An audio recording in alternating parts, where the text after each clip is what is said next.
Saludos, apreciados amigos y hermanos que nos sintonizan a través de estos medios. Les habla su amigo y pastor Javier Zorrilla. La lección de hoy es para estudiar y meditar.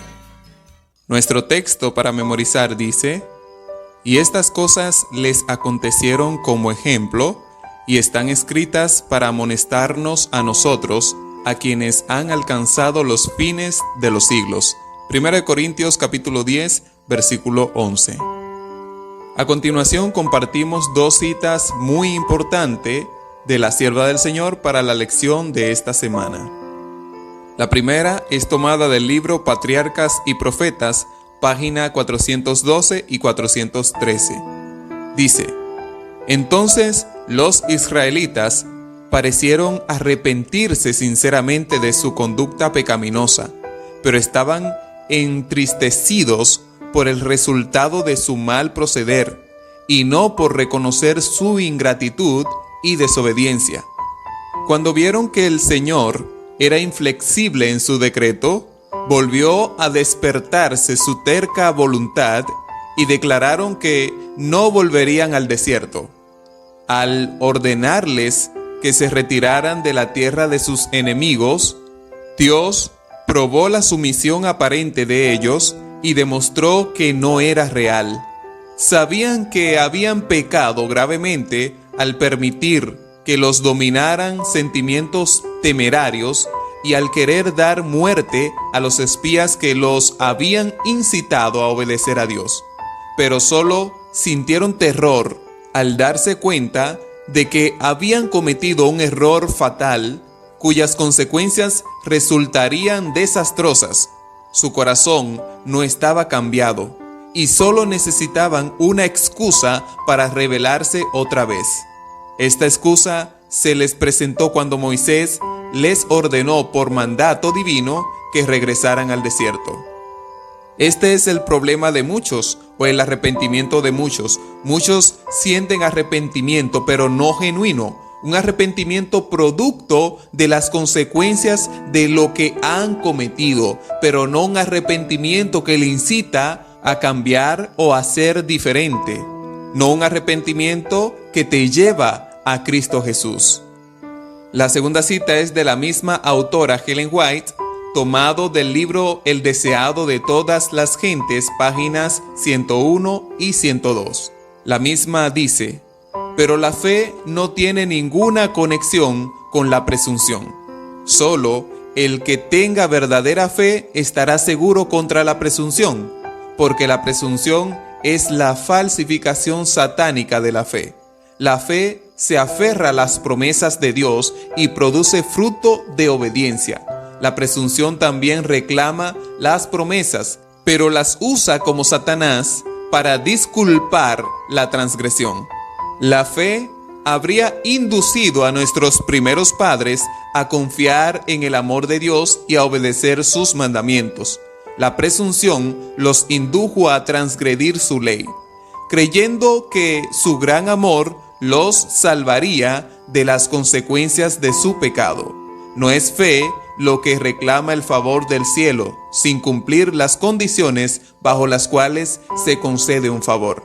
La fe genuina tiene su fundamento en las promesas y las provisiones de las Escrituras. Bien, pasamos a las preguntas para dialogar. La primera dice: analicen la diferencia entre la fe y la presunción. ¿Por qué conquistar la tierra de Canaán se considera primeramente un acto de fe y luego, cuando los israelitas atacan realmente, se considera un acto presuntuoso? ¿En qué medida las motivaciones y las circunstancias juegan un papel importante en la diferencia entre fe y presunción? Notemos que la fe significa confianza, seguridad, certeza, convicción y esperanza en algo o alguien. También es poner nuestra esperanza en aquello o aquel en quien creemos que puede hacer lo que no podemos hacer nosotros. En palabras del apóstol Pablo, nosotros entendemos que es la certeza de lo que se espera y la convicción de lo que no se ve. Hebreos 11, versículo 1. Es decir, la fe es avanzar sin saber cómo vamos a llegar, avanzar creyendo en que nuestra fortaleza y nuestro motor principal es el Señor Jesucristo.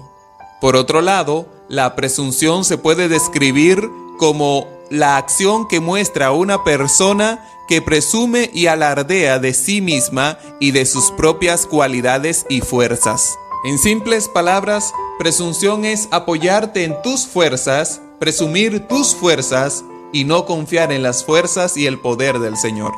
Dando respuestas a las primeras preguntas de hoy, decimos que al entender las limitaciones físicas por las que estaban pasando y entender que hay enemigos fuertes, al decir los comeremos como a pan, el Señor está con nosotros, es sinónimo de que la conquista está en manos del poder de Jehová.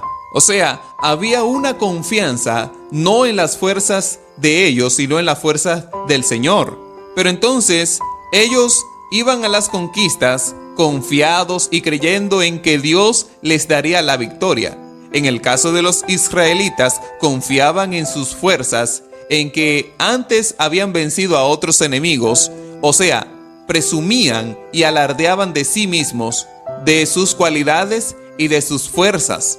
Cuando ellos salían a pelear sin que el Señor les dijera vayan, entonces estaban presumiendo sus fuerzas.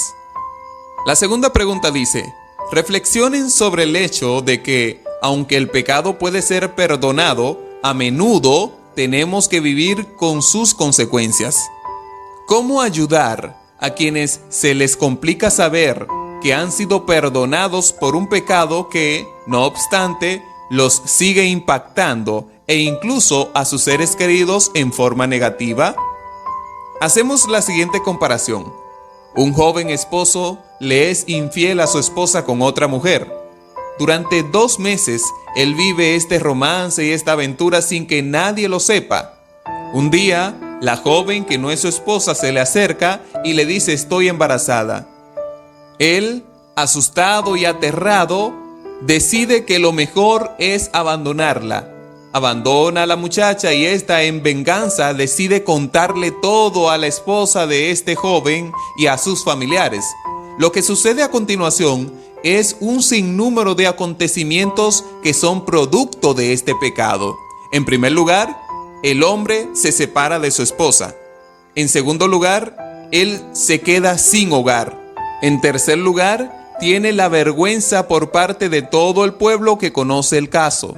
En cuarto lugar, el niño nace prematuro y con complicaciones. En quinto lugar, él gasta sus ahorros y todo lo que le queda pagando la clínica de este niño. En sexto lugar, tiene muchas deudas. Séptimo lugar, está pagando préstamos. Octavo lugar, el sueldo no le alcanza para cubrir los gastos del niño y también para pagar sus deudas. En noveno lugar, la mujer es descuidada con él y sale con otros hombres.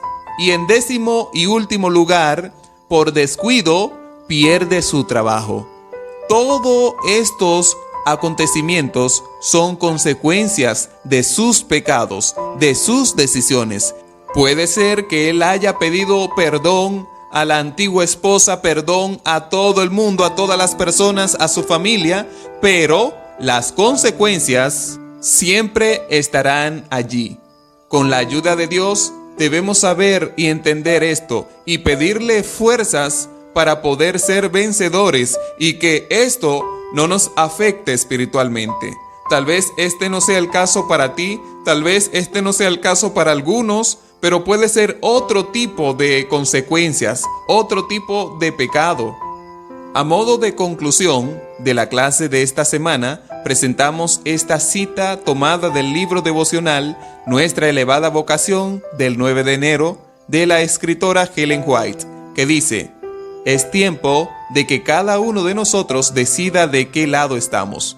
Los instrumentos satánicos trabajan con toda mente que se preste a ello, pero también hay instrumentos celestiales que esperan comunicar los brillantes rayos de la gloria de Dios a todos los que están ansiosos de recibirlos. A nosotros nos toca decidir si seremos contados entre los seguidores de Cristo o los siervos de Satanás. Cada día demostramos mediante nuestra conducta al servicio de quien hemos elegido estar. Amigos queridos, eso es todo por este día. Llevad mi yugo sobre vosotros y aprended de mí, que soy manso y humilde de corazón, y hallaréis descanso para vuestras almas. Mateo capítulo 11, versículo 29. Sea el Dios Todopoderoso siempre en tu vida, hogar y familia, trayendo paz y bendiciones. Dios te bendiga. Será hasta la próxima. Estuvo con ustedes el pastor Javier Zorrilla. No olvides compartir y suscribirte para más contenido.